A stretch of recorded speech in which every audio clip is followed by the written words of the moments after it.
Hai, kalian tahu nggak mental health is universal human right? Yaitu kesehatan mental adalah hak asasi manusia. Seperti yang di atas yang kita baca, 10 Oktober 2023 diperingati sebagai World Mental Health Day. Pada tahun 2023 ini mengangkat tema Mental Health is Universal Human Right. Mahasiswi tewas di kamar indekos. Mahasiswi nekat mengakhiri hidupnya dengan melompat dari lantai 4 Mall Paragon, Semarang.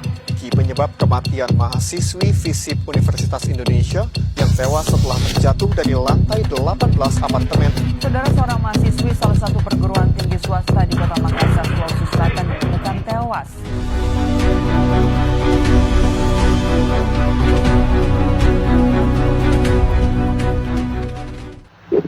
Seperti yang kita lihat dalam video tersebut, bahwa Indonesia merupakan darurat kesehatan mental. Namun, apakah setiap manusia sadar akan hak sehat mental dirinya sendiri dan orang lain?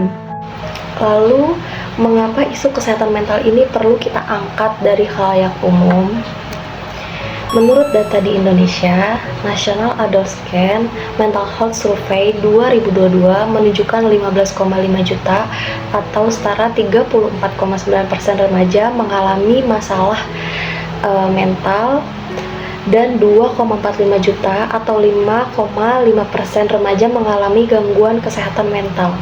Apabila masalah gangguan kesehatan mental tersebut tidak ditangani dengan baik sehingga menetap sampai dewasa, maka dapat memicu kondisi yang lebih parah lagi seperti gangguan perilaku, self-harm, psikosis, maupun tindakan bunuh diri.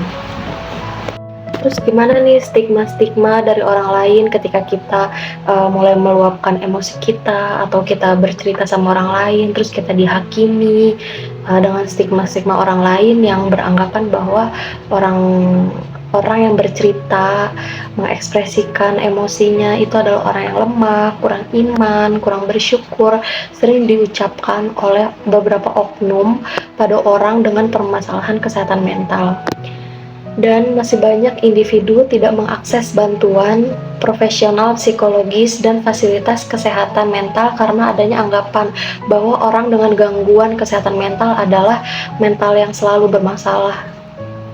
Bahwasanya memendam itu tidak menjamin masalah kita akan selesai. Emosi kita itu kayak per itu kan semakin ditekan, lompatannya akan semakin tinggi, dan ketika lompatannya semakin tinggi tidak akan terkontrol lagi dengan lompatannya yang kemana-mana.